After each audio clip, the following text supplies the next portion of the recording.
দেখেন এগুলো, এই ধান যারা কাটছে এটা কাইটে আরো মহাবিপদে পড়ছে।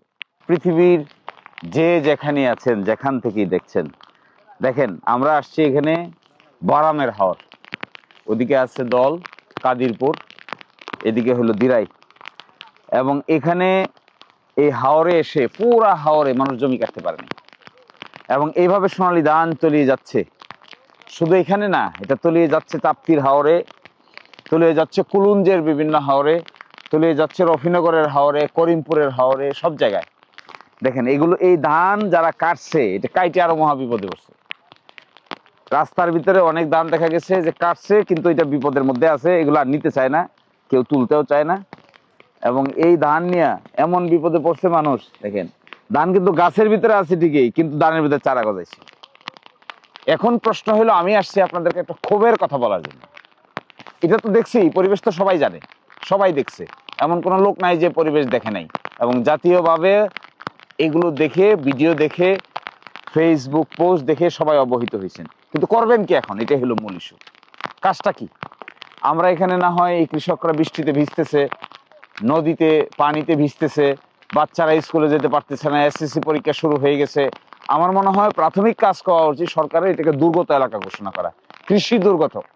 এই কৃষি দুর্গত এলাকা ঘোষণা করে কৃষকদের পাশে সরকার যে কার্ড দিতে চাইছে, এটার ইমিডিয়েট ত্রাণ পাঠানো দরকার। 2 নম্বর বিষয় হলো এখানে সবচেয়ে গুরুত্বপূর্ণ, প্রতি বছরই কিন্তু এইরকম ঘটতে পারে। আশ্চর্য বিষয়, আমি আগেও বলছি, এটা কিন্তু কোনো নদীর পানি না, কোনো বন্যার পানি না, এটা বৃষ্টির পানি। এই বৃষ্টির পানি হাওরে জমা হয়, কিন্তু যায় না, তো কোথাও যায় না, বৃষ্টির পানি যেতে পারে না। চতুর্দিকে বাদ দিছে, একবার প্রতি বছরই বাদ দিছে, বাদ দিয়ে দিয়ে দিয়ে দিয়ে এই অবস্থা করেছে, বিভিন্ন সরকারের আমলে করেছে। এখন যদি এগুলোকে নিয়ে সমন্বিত পরিকল্পনা না করা হয়, এই সমন্বিত পরিকল্পনা কোথায় করবেন? এই সমন্বিত পরিকল্পনা ঢাকায় বসে করবেন, বড় করে করবেন। এই সমন্বিত পরিকল্পনা ছাড়া এটার কোনো মুক্তি নাই।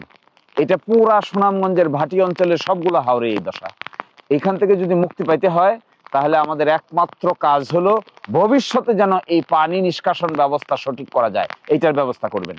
পানি নিষ্কাশন ব্যবস্থা কিভাবে সঠিক করবেন? পানি নিষ্কাশন ব্যবস্থা সঠিক করতে গেলে আপনাকে বৃষ্টির পানি আসবে যাবে, এই ব্যবস্থা করতে হবে। হাওরে পানি ধারণ করার ব্যবস্থা থাকতে হবে। আরো আশ্চর্য হবেন, এখানে কিন্তু চৈত্র মাসে এমন শুকাইছিল যে মানুষ বৃষ্টির জন্য ধানে পানি দিবে কোথা থেকে তার ব্যবস্থা ছিল না, সেচ প্রকল্প ছিল না, সেচের কোনো ব্যবস্থা ছিল না। তো চৈত্র মাসে পানি নাই, আর বৈশাখ মাসে এমন পানি আসছে যে একেবারে সব শেষ। তো এই জন্য আমি আপনাদেরকে অনুরোধ করতে চাই, এগুলার একদিনের কোনো সমাধান দরকার নাই। একবার গেছে তো গেছেই, মানুষ কান্নাকাটি করে বসে থাকবে। কি করবে মানুষ? খাবে কি? যাবে কোথায়? কার কাছে যাবে? কার কাছ থেকে চাইবে? কিন্তু তাদের জীবন চলে যাবে সাহায্য সহযোগিতা করে। কিন্তু ভবিষ্যৎ, পরের বছর, তারপরের বছর, তারপরের বছর, এগুলো যদি মুক্তি দিতে না পারেন, তাহলে এখানে এসে সরকারের দায়িত্ব পালন হবে না।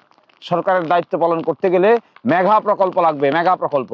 এই মেগা প্রকল্প এইভাবে 2, 4, 10 কোটি 20 কোটি টাকার বিষয় নয়। মেগা প্রকল্প প্রয়োজন হলে 500, 1000 কোটি টাকার প্রকল্প লাগবে।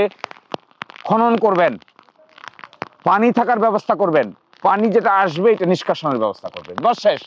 যথেষ্ট সুইচ গেজ করবেন, একটা হাওর থেকে আরেকটা হাওরকে আলাদা করবেন।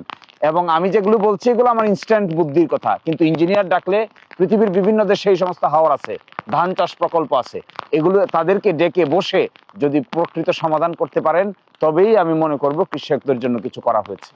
আর যদি তা করতে না পারি, তাহলে বছরের পর বছর এগুলা ঘটবে, আর আমরা শুধু